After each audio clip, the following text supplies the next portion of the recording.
വാ വാ വാ ഇറങ്ങല്ലേ അയ്യോ അയ്യോ അയ്യോ അയ്യോ വാ വാ ശ്രീകുട്ടാ ഓ നമ്മള് വരേണ്ട വിവരേ അമ്മയെടുത്ത് വിളിച്ച് പറഞ്ഞിട്ടൊന്നുമില്ല. ആണോ? വാ സർപ്രൈസ് കൊടുക്കാം. അല്ല അളിയെ വിളിച്ച നല്ല പണിയായി. അതെപ്പോഴും അങ്ങനെ തന്നെയല്ലോ, ഷൈൻ ചെയ്യാൻ വേണ്ടിട്ടേ. ഈ താമസിച്ച് വന്ന് കയറിയിട്ടുണ്ടെങ്കിൽ എല്ലാവരുടെ മുമ്പിൽ ശ്രദ്ധിക്കപ്പെടുമല്ലോ. അത് പോകാൻ പാടുന്നു, ശ്രദ്ധിക്കപ്പെടാൻ വേണ്ടിയൊന്നുമില്ല. അച്ഛൻ അച്ഛന്റെ കാര്യങ്ങളുണ്ടല്ലേ. അച്ഛനെ സപ്പോർട്ട് ചെയ്യുന്നത് പല പ്രാവശ്യം പറഞ്ഞിട്ടുണ്ട്. മിണ്ടാതിരുന്നോ. അമ്മ സൈറ്റിൽ പണിയുണ്ടായോണ്ടല്ലേ അച്ഛൻ അങ്ങനെ പോയത്. നിന്റെ അച്ഛന് മാത്രമേ സൈറ്റ് പണിയുള്ളൂ. അതെ, ബാക്കി ആർക്കും ഇവിടെ ഓഫീസും കാര്യങ്ങളും ഒന്നുമില്ല ഇവിടെ. അച്ഛൻ വരാമെന്ന് പറഞ്ഞല്ലോ, പിന്നെ എന്തോ വന്നോളൂ. ആ നടക്ക്. അമ്മമ്മേ ഭവാനിയായി ഇവിടെ ഇല്ലേ?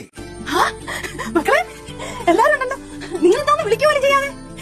കല്ലുമോളെ സാറു നിങ്ങളെ സുരേന്ദ്ര ശങ്കര എല്ലാരും ഉണ്ടല്ലോ. എല്ലാരും പേര് വിളിച്ചു കഴിഞ്ഞാ അമ്മ. എല്ലാരും ആയോ? ഞാൻ വരട്ടെ. നമ്മളെല്ലാരെയും കണ്ടപ്പോഴേക്ക് ഭവാനി അന്തമുട്ട് പോയിട്ടുണ്ട്. കാര്യല്ല, ഇന്ന് തന്നെ ഞങ്ങൾ പോയിക്കോളാം. കണ്ടോ, അവന്റെ അഭ്യാസം പിടിച്ച വർത്താനം തുടങ്ങി. അമ്മ അച്ഛൻ എവിടെ? മക്കളെ അച്ഛനെ ഏറ്റുമാനൊരു ഒരു കല്യാണത്തിന് പോയി. കൃഷി ഓഫീസറുടെ മോന്റെയോ മോടെ കണ്ട. അയ്യോ, കുട്ടിയമ്മ ഇവിടെ ഇല്ലേ? അപ്പൊ എന്താ കുട്ടിയണ്ണൻ ഇല്ലെങ്കിൽ നിങ്ങൾ ഇവിടെ നിൽക്കത്തില്ല? എന്റെ പൊന്നെ മറ്റു ഉമ്മ പറയാണ് അവിടെ 3-4 ദിവസമായിട്ട് രണ്ടുപേരും പോകാണ്ട് നിൽക്കുക ഇങ്ങോട്ട് വരാനായിട്ട്. പിന്നെ ശങ്കരണ്ണനാണെങ്കിൽ അമ്മയോട് വഴക്കിടാനായിട്ട് ഇങ്ങനെ ശ്വാസം മുട്ടണായിരുന്നു. സാധാരണ ആൾക്കാർ ഒരാളെ കാണുമ്പോഴത്തേക്ക് നല്ലത് പറയും, കാണാത്തപ്പോ മോശം പറയും. ശങ്കരനാണെങ്കിൽ അമ്മയെ കാണുമ്പോഴത്തേക്ക് കുറ്റം പറയും, കാണാത്തപ്പോഴത്തേക്ക് നല്ലത് പറയും. എന്തിനാണ് അമ്മ എന്നെ കണ്ടിട്ട് ഒന്നും മിണ്ടാത്തത്?